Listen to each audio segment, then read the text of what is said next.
Você já viu a primeira parte dos itens da norma ISO 9001. Agora nós vamos continuar com o item 4, onde se fala sobre a questão base, os fundamentos do sistema de gestão. Se você tiver alguma dúvida sobre a parte inicial, sobre a primeira etapa, volta lá, assista o vídeo e passa para mim suas dúvidas que eu te respondo, sem problema. Vamos lá então ao vídeo. Conhecidas as premissas da norma, agora é a hora da gente colocar a mão na massa, começar com o sistema de gestão. A primeira etapa é entender o contexto da organização, em seguida as partes interessadas e por fim o sistema de gestão em si. Vamos vendo passo a passo, como sempre, prestando atenção nos conteúdos, anotando as dúvidas e passando para mim para que eu responda. Lembre-se que isso é um curso, não é um blá blá blá qualquer. Como eu disse anteriormente, a base para que a gente entenda a norma ISO 9001 está na ISO 9000. Então, na ISO 9000, você tem que tomar como base algumas definições. Eu vou pegar algumas para vocês agora, para essa parte inicial. Organização. Quando eu falo em organização, eu estou falando em pessoa ou grupo de pessoas que têm funções próprias, responsabilidade, autoridade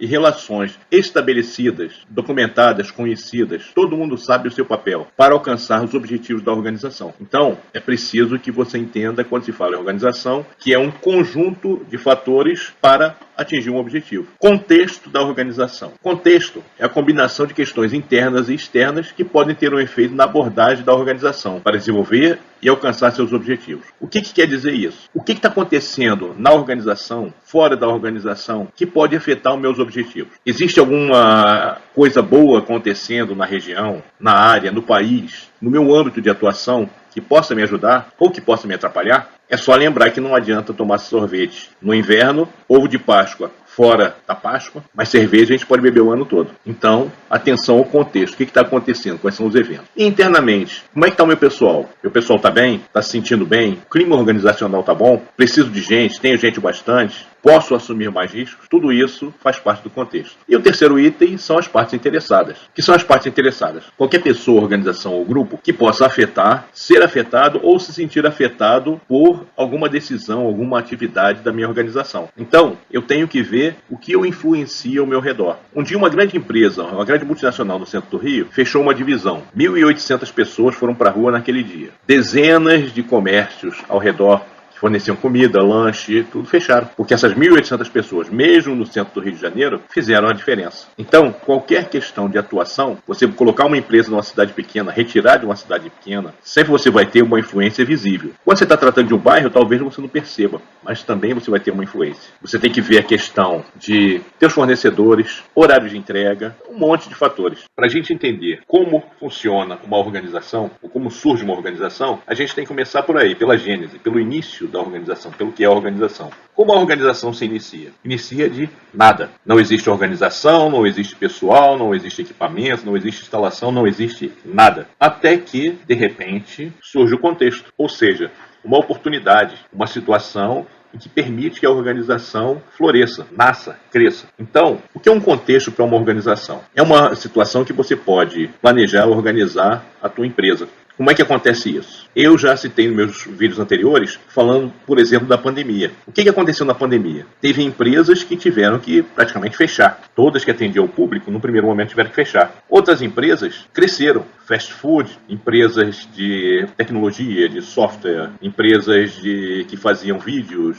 As próprias redes de streaming cresceram. Em pequena escala, pessoas que faziam máscara, pessoas que faziam quentinhas, ou marmitex, como chamam em alguns lugares, né? Então, as pessoas se adaptaram ao contexto e criaram a sua organização. O importante é que você veja o que está acontecendo, como é que eu posso me inserir nesse contexto. Num popular, quem sou eu na fila do pão para isso? Definido o contexto, aí eu parto para a minha empresa. Vou definir o escopo do sistema de gestão ou o escopo da empresa. O que a empresa vai fazer? O que ela vai vender? O que ela vai produzir? O que ela vai entregar para os clientes? Com isso, eu vou determinar os limites e aplicabilidade do meu sistema de gestão. Eu vou saber até onde vai meu sistema de gestão, o que inclui e o que é aplicável. Isso quer dizer o escopo do meu sistema de gestão. Para determinar o escopo, eu vou usar as questões internas e externas, quer dizer, o meu contexto em si, as partes interessadas e o produto e serviço que eu vou vender. Então, com esse conjunto, escopo, partes interessadas e produto e serviço, eu defino a minha organização.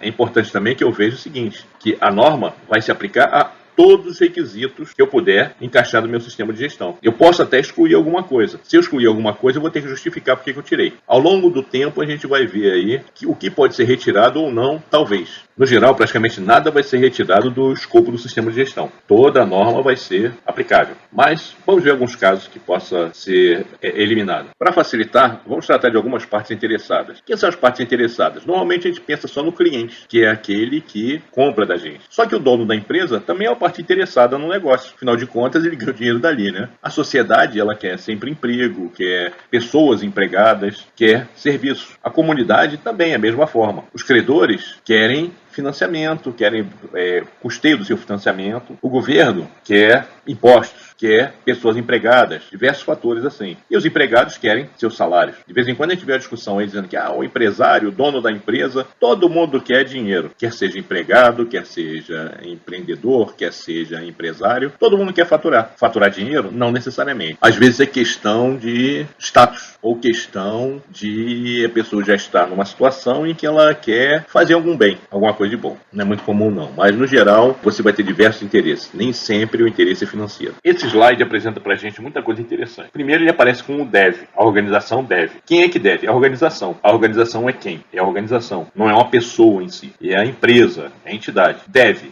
Deve quer dizer tem que fazer para ter um sistema de gestão. Estabelecer, implementar, manter e melhorar continuamente o sistema de gestão. Estabelecer, está claro, colocar o sistema de gestão em funcionamento. Implementar, essa palavra é muito usada em sistema de gestão. Ela significa que você tem que concluir a implantação. Não adianta vir com aquele papinho de que estamos começando, a gente é novo nisso. Não tem isso não. Implementar, o sistema tem que estar implementado para ser auditado, para se pedir uma certificação, quer dizer que tem que estar pronto. Manter, quer dizer, eu coloquei um sistema no ar, coloquei ele funcionando, terminei todos os processos de preparação e estou mantendo ele funcionando. E por último, melhorando continuamente. Melhorando continuamente quer dizer que eu vou ter que ter indicadores de melhoria. É um resultado, depois um resultado melhor, um resultado melhor, um resultado melhor, sempre assim. Incluindo os processos necessários e suas interações. Quer dizer, para funcionar esta confusão toda, dentro do meu sistema de gestão, eu vou ter vários processos. Que processo, você sabe, processo é o que executa ações. E para um sistema funcionar, o sistema é um conjunto de itens. Para um sistema funcionar, ele tem que ter ações. Então, as ações necessárias. E, obviamente, as interações. Porque de um processo você vai ligar ao outro, vai ligar ao outro, vai ligar ao outro, até chegar ao produto final. A organização deve determinar os processos necessários.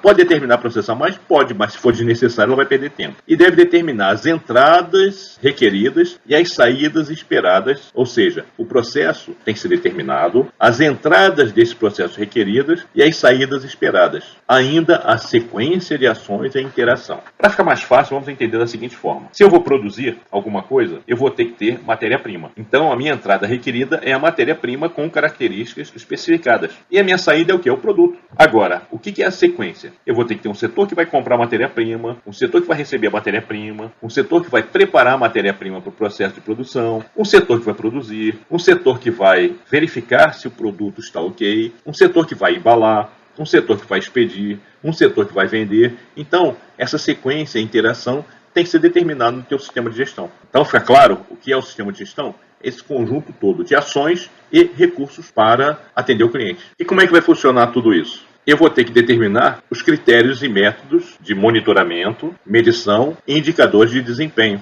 Por quê? Porque se eu quero demonstrar a melhoria, eu tenho que monitorar, medir e ter os indicadores para comprovar que eu estou melhorando continuamente. Senão não dá para eu fazer nenhuma referência à melhoria contínua, se eu não tiver indicadores, se eu não monitorar, se eu não medir. Meu sistema de gestão também tem que abordar riscos e oportunidades. Eu sei dos contextos. O contexto vai me dizer o que está acontecendo. Mas dentro desse contexto, eu tenho que ver quais são os riscos e oportunidades. Quer dizer, o que eu posso usar para me favorecer e o que eu tenho que me preocupar porque pode me afetar negativamente. Lembra da análise SWOT? Forças, fraquezas, ameaças e oportunidades.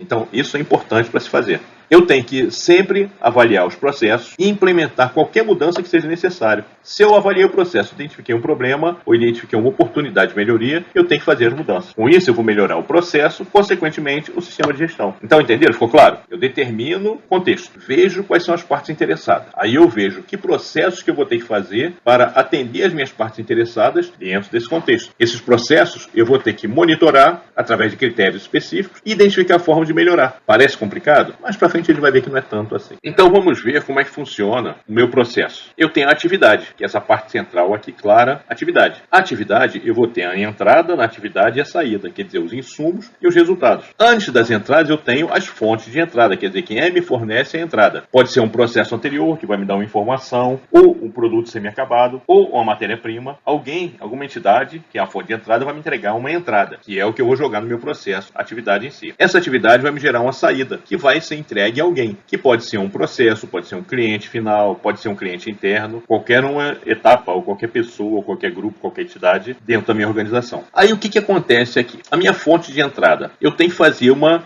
verificação da minha fonte de entrada. A minha fonte de entrada, vocês já viram lá que eu falei para vocês, que tem um provedor externo, ou provedor interno que seja. Eu tenho que ver se essa minha fonte é capaz de me entregar a entrada que eu quero. Então eu vou ter que ver a capacidade da minha fonte de entrada. Depois, eu tenho a minha entrada em si. O que eu vou ver? Eu vou ver fazer uma inspeção. O que é uma inspeção? É fazer um cara crachar. Eu vou identificar se o que eu recebi, o que eu tenho ali, é o que eu especifiquei. Como é que funciona isso? Eu tenho a minha fonte de entrada, que eu qualifiquei, verifiquei que é boa, vai me entregar o produto. Eu vou inspecionar o produto para ver se o produto é bom. Aí eu mando para o processo. O processo é um procedimento, uma sequência de ações que eu vou monitorar, ver se está sendo seguido exatamente a sequência de ações. E vou fazer um produto. O produto também tem especificação. Da mesma forma que a entrada, a saída também tem uma especificação. O que eu vou fazer então? Uma inspeção. Mais para frente a gente vai falar sobre verificação, inspeção, teste, tudo isso. Mas no momento vamos entender que é inspeção, quer dizer o cara crachar. E por fim eu vou mandar para um cliente, para o recebedor da saída. O que eu vou ver com o recebedor da saída? Pesquisa de satisfação, ver se ele está satisfeito com o que recebeu. Tudo isso aí tem oportunidade de melhoria, quer dizer, todos esses resultados vão gerar para mim informação que vai me permitir melhorar o processo. Toda vez que eu tiver um problema, eu corrijo. Toda vez que eu tiver algo que eu possa melhorar, eu altero. E isso vai garantir com que o meu sistema tenha melhoria contínua, como nós já falamos. Eu já falei do processo em si, né? Das etapas do processo. Fonte de entrada, atividade, saída, recebedor de saída. Então, o que a gente vai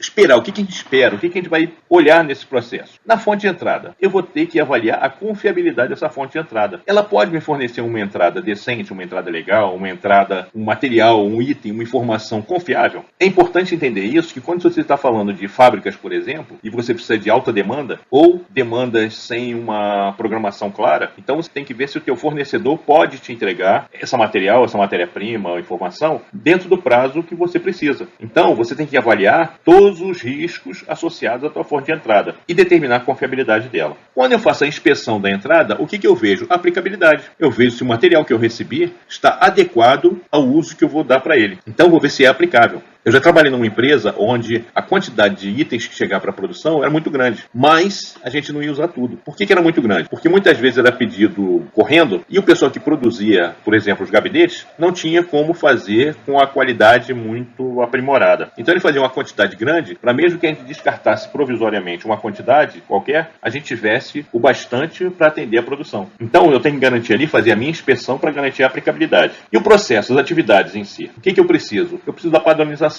Eu preciso que as máquinas, os procedimentos, garantam a padronização. Porque no final das contas, no frigir dos ovos, como se dizia antigamente, o processo da ISO é para fazer com que o produto tenha repetitividade, tenha padronização. Então, eu tenho que ter padronização do processo para garantir a repetitividade da saída. Tudo isso aí eu tenho como testar, como verificar, como medir. Menos a percepção do recebedor da saída. Então, o grau de satisfação. Isso aí é mais subjetivo. Aí eu tenho que fazer tipo a pesquisa de satisfação do cliente. Porque você não tem bem como mensurar isso. Não é uma coisa fácil de mensurar. Eventualmente até tem. Você pode criar estatísticas, pode criar artifícios para isso. Mas o nível de percepção é muito variável. Então, a avaliação de satisfação do cliente, percepção. Aí é meio complicado de você bater o martelo no certo. Como eu já disse antes, acabou a história de falar em procedimentos e em registro, documento, registro, procedimento. Agora a gente fala em informação documentada. Então, olha, a norma ela tem essas sutilezas que são meio complicadas, porque você vai ter que determinar com cuidado. O seguinte, a norma diz, na extensão necessária.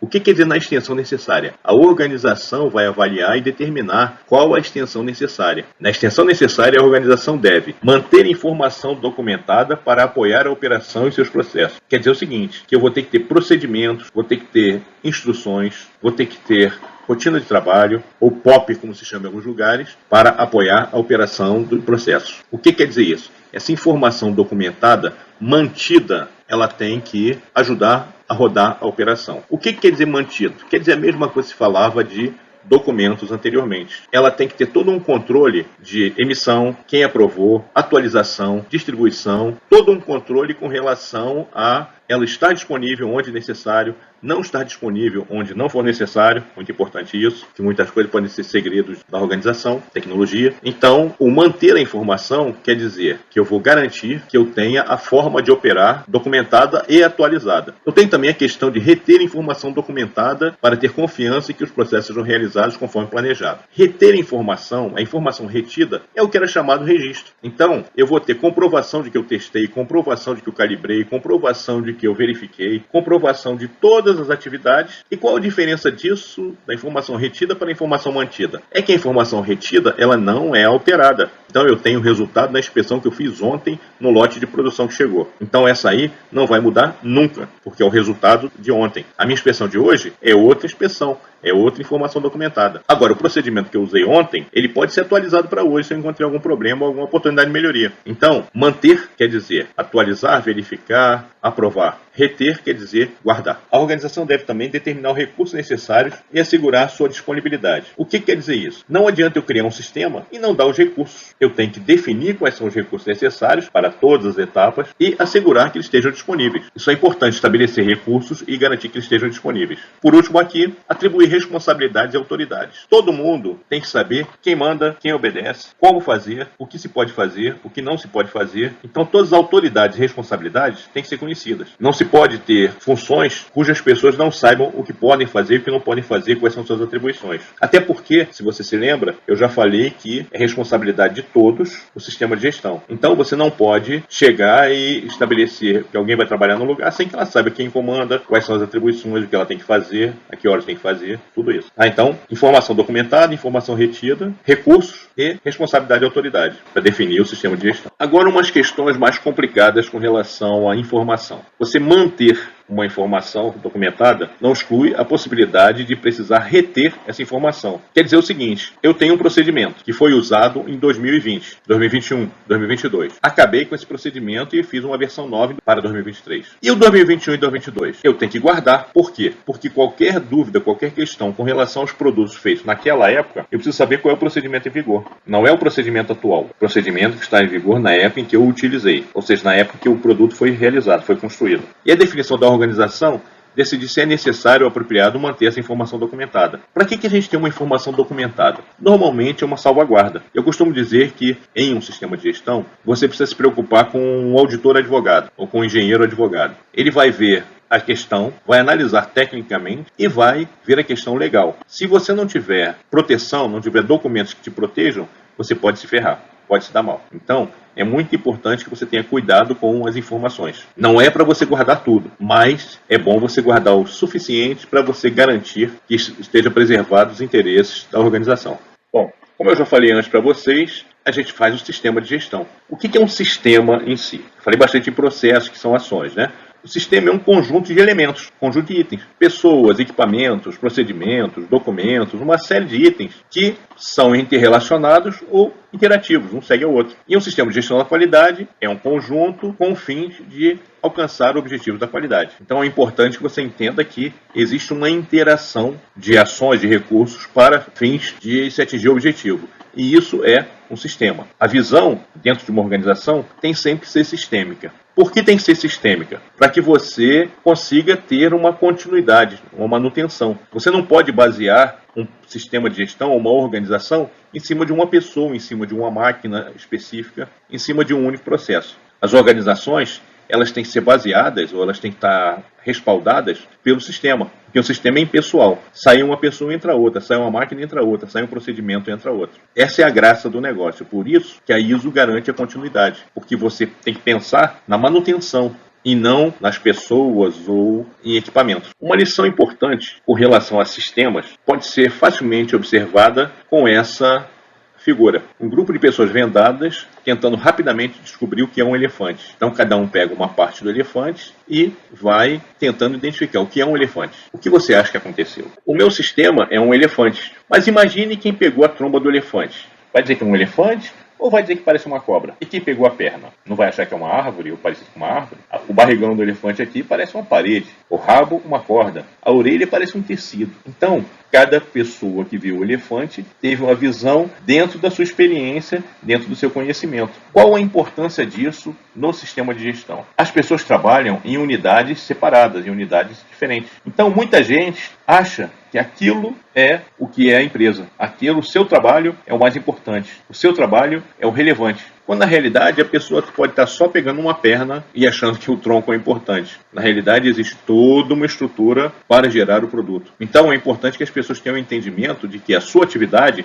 faz parte de um contexto global, de um conjunto de situações, ou melhor, de um sistema que vai gerar um produto. Você só tem um sistema, você faz parte de um sistema. Então é importante o entendimento das organizações do que é o sistema, e não o entendimento de que cada atividade é única, cada atividade é estanque, cada pessoa tem responsabilidade com sua atividade somente. O importante é eu entender que existe um conjunto. E se você tiver uma visão só de uma parte, você vai ter uma visão torcida. Também é preciso tomar cuidado com as pessoas que têm uma visão parcial do nosso elefante, do nosso sistema. As pessoas podem ter uma visão que aparentemente estão entendendo o que é, mas não estão muito clara essa visão. Elas têm que entender que o sistema pode ser mais complexo do que o que ela sabe no nível de conhecimento dela. É importante que as pessoas saibam sua autoridade, sua responsabilidade e que entendam que elas fazem parte do sistema. Tem que se procurar da visão de todo o sistema para a pessoa, mas é preciso tomar cuidado com visões parciais. Nos próximos vídeos, a gente já vai entrar na parte de liderança e da produção, da operação e tudo mais.